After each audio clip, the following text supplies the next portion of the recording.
Hey,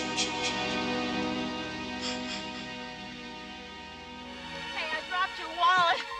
I'm sorry. I got it. Who are you? What are you doing? Hey, now cut that out right now. That's not funny.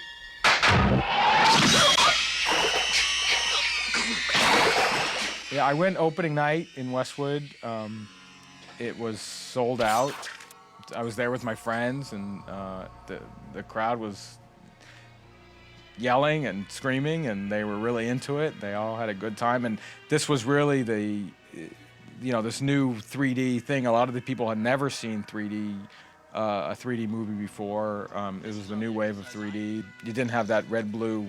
It wasn't the red-blue 3D. It was this new process, so the glasses were clear and polarized, and it looked great. And so I think people were really reacting to the 3D a lot, because there's a lot of stuff in the movie which on DVD doesn't play as well, because if it's not jumping out at you, it doesn't mean anything. There's the rat that comes out, and the snake, and all the other stuff that jumps out, and it doesn't mean anything. But when you see it in the theater, it really plays. I mean, it adds a lot to the movie.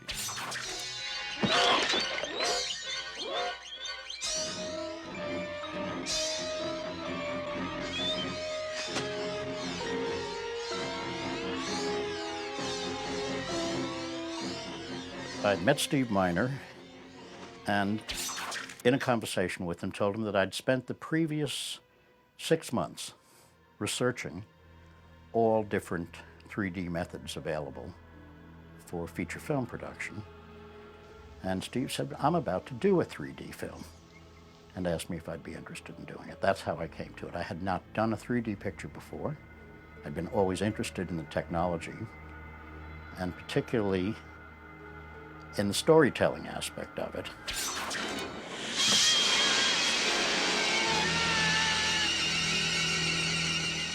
Well, the production aspect of making a 3D film is very different from making a flat film.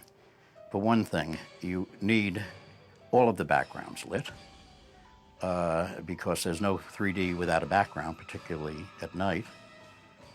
You also need to be very conscious of the physiology of 3D, not to do things in the photography that strain the eyes and make people give up on the illusion, which they do, because 3D is in the end an illusion about suspension of disbelief.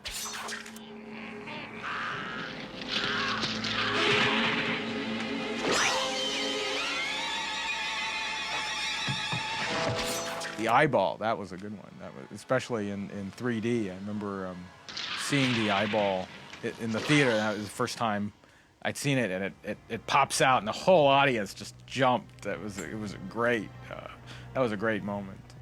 The eyeball scene is one that's often commented on about 3D. Well, we didn't have time for tests. The camera system was new. We were evolving it as we went.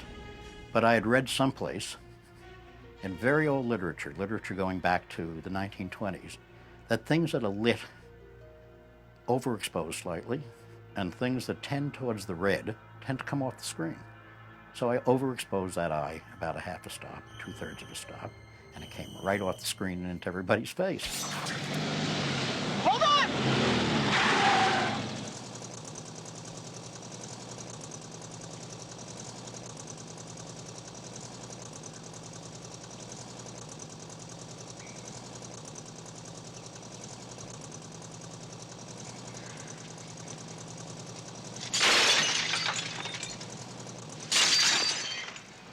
The 3D was it was my first movie, so I didn't really have a reference point, but everything took a long time. I mean, the lighting just took a long time to set everything up, and I guess 3 times more than any other movie. And that's why the movie took 12 weeks to film, and all the others took 4. I mean, for us, most of the time it didn't affect the actors, except when we were doing specific 3D effects. There's a part where I have to throw the wallet in the store. I have to throw it right to the camera, and that was just it's a small camera, and I was far away, and it was take after take, and the crew was like, "Get it," you know, because it was the last shot of the day, and I'm just like, I couldn't hit it. It was Probably the most challenging scene in Friday the 13th 3 is the opening scene.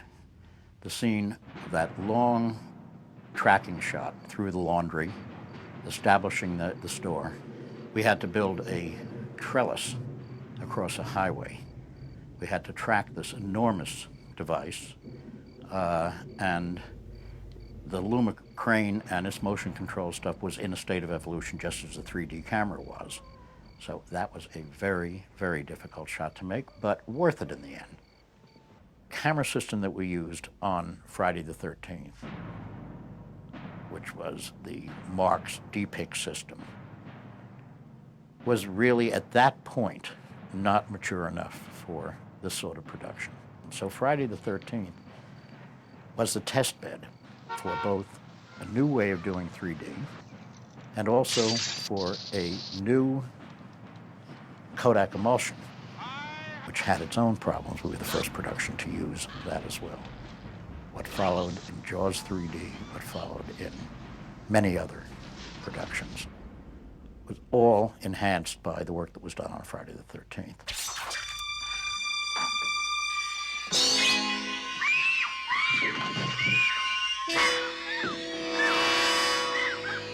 Don't look at him. Let's just get the hell out of here. We heard screaming. Oh my God.